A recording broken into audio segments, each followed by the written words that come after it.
नमस्कार, मैं प्रिया एक बार फिर से स्वागत करती हूं आपका भारत लाइव में। राजनीतिक कलियाड़े में लगातार उथल पुथल मच रही थी। बिहार विधानसभा चुनाव होने हैं, ऐसे में जो सीट शेयरिंग को लेकर जो बातें चल रही थी, कहीं ना कहीं अब महागठबंधन में आकर अटक गई है। कहीं ना कहीं अब चीज़ें जो हैं वो क्लियर नहीं हो रही हैं।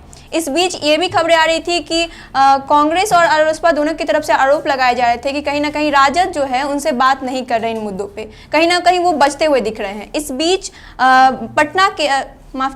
इस बीच रालोसपा के प्रधान महासचिव माधव आनंद ने एक बयान जारी किया। बयान में उन्होंने कहा कि महागठबंधन में सबकी सहमति जरूरी है। कांग्रेस के नेता तेजस्वी यादव को नेता नहीं मानते हैं। बैठक कर नेता और एजेंडा पर फैसला लेना चाहिए। अगर हमारी बात नहीं मानी जाती तो फैसले लेने के लिए स्वतंत्र।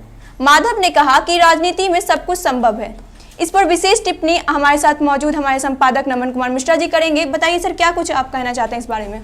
देखिए, दो चीज़ें बिल्कुल स्पष्ट हैं। एक कि महागठबंधन में सीट का समीकरण बस राजद की वजह से अटका हुआ है जी। और दूसरा कि उपेंद्र कुशवाहा चाह कर भी कोई रास्ता निकाल नहीं पा रहे हैं।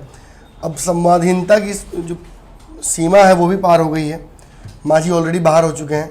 उपेंद्र कुशवाहा को ऐसा लग रहा है कि बाहर जबरदस्ती किया जा रहा है, वो होना नहीं चाह रहे हैं। और ये बयान जो उन्होंने दिया है, देखिए बड़ा स्मार्टली प्रयास किया है माधव आनंद ने कि कांग्रेस को कंधे पर रखकर और राजद पे हमला करें, लेकिन कांग्रेस ने तेजस्वी यादव को नेता मान लिया है और कांग्रेस की सीटों को लेकर कंफ्यूजन नहीं है। इक्का दुक्का सीटों पर कंफ्यूजन होगी तो वो क्लियर कर लिया जाएगा आने वाले समय में। मुख्य मुद्दा है सीपीआई और कहीं ना कहीं उपेंद्र कुशवाहा की सीटों का समीकरण जी। इन दोनों को सीटें जो चाहिए वो मिल नहीं रही हैं। इसके लिए संवाद का एक श्रृंखला स्थापित किया गया। रालोसपा की एक टीम लगातार संपर्क में रही है जी। उन्होंने 3 लोगों की कमेटी जाकर मुलाकात कर जगदानंद सिंह से, लेकिन कुछ भी निष्कर्ष निकल नहीं पा रहा है। लोग चाहते जरूर है रालोसपा के कि वो महागठबंधन में रहे, लेकिन जो परिस्थितियां हैं इसमें महागठबंधन में आगे बढ़ पाना संभव नहीं है।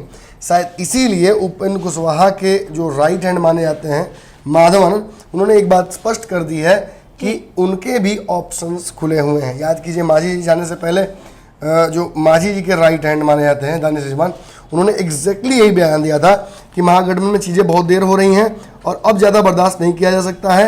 हम महागठबंधन में रहना चाहते हैं, लेकिन कन्फ्यूजन दूर होगा तभी कुछ फैसला हो सकता है।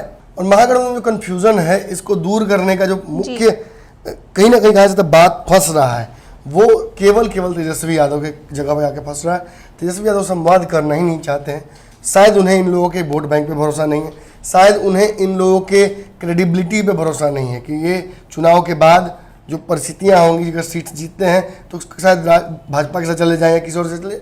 इन सब को लेकर बहुत कंफ्यूजन हो सकता है कि उनका ही कुछ अलग चल रहा हो दिमाग में, वही कुछ किसी और साथ गठबंधन करना चाहते हैं। एक और यह भी बात हो सकती है, कहीं ना कहीं वो जो पिछले जो चुनाव में जो कुछ हुआ उनसे वो सीख लेकर आगे चल रहे हैं। कहीं ना कहीं वो चीजें भी हो सकती है। हो सकता है पिछले चुनाव में, लेकिन पिछले चुनाव से अगर सीखना था तो 2019 के चुनाव से सीखना चाहिए था उन्हें, जिसमें काफी लेट होने की वजह से सामंजस्य नहीं बैठ पाया और एक बड़ी हार हुई, यहाँ तक कि खाता तक नहीं खुला राजद का। तो राजद ये भी नहीं कह सकती है कि वो बहुत बड़ी पार्टी हो गई है और वो जो कहेगी सो ही मानना पड़ेगा सबको। उपेंद्र कुशवाहा की अपनी क्रेडिबिलिटी है। उपेंद्र कुशवाहा अपने स्तर के नेता हैं, उन्होंने भी एक कुर्बानी देकर आए हैं महागठबंधन में।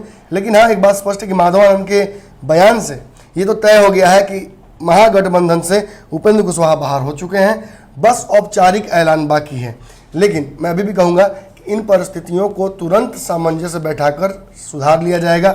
जहां पटना में हम देख रहे हैं कि संवादहीनता है, वहीं दिल्ली के लेवल पर बातचीत जमकर हो रही है। लेकिन समस्या वहां ये हो रही है कि राहुल गांधी और सोनिया गांधी तेजस्वी यादव के व्यवहार की वजह से हो, या फिर शायद उन्हें भी मतलब नहीं है कि उपेंद्र कुशवाहा रहे या न रहे, इस तरह के रिलक्टेंट हो गए हैं। वो दोनों बाहर है। अहमद पटेल कहीं ना कहीं सामंजस्य स्थापित करने का प्रयास कर रहा, हो नहीं पा रहा है। कांग्रेस के लोग भी बार बार मुझसे इंटरनली जब बात हो रही है तो ये बात कह रहे हैं कि अहमद पटेल से संभल नहीं रहा है।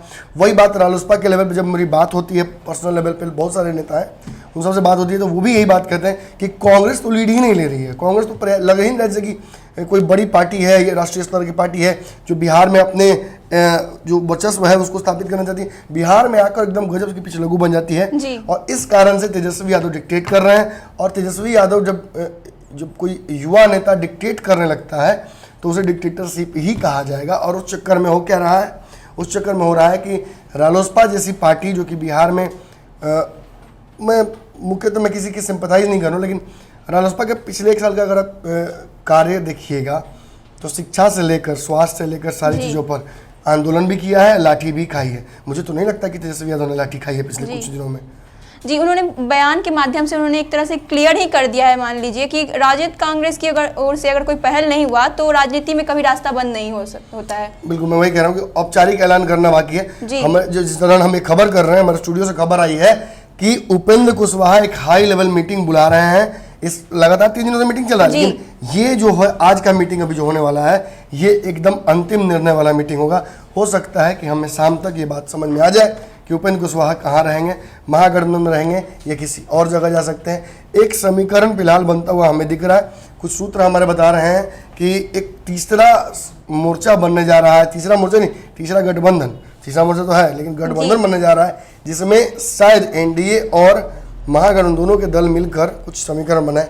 उस पर भी चर्चा करेंगे पंचनामा के दौरान, लेकिन फिलहाल इस खबर में इतना ही बता देते हैं कि उपेंद्र कुशवाहा अपना रास्ता निकालने के लिए जुगाड़ में लग गए हैं। जी हाँ, तो जैसा कि संपादक नमन मिश्रा ने बताया आपको कि उपेंद्र कुशवाहा जो है अपना रास्ता निकाल चुके हैं और उसके निकालने के लिए वो अभी फिलहाल मीटिंग में भी बैठे हुए हैं।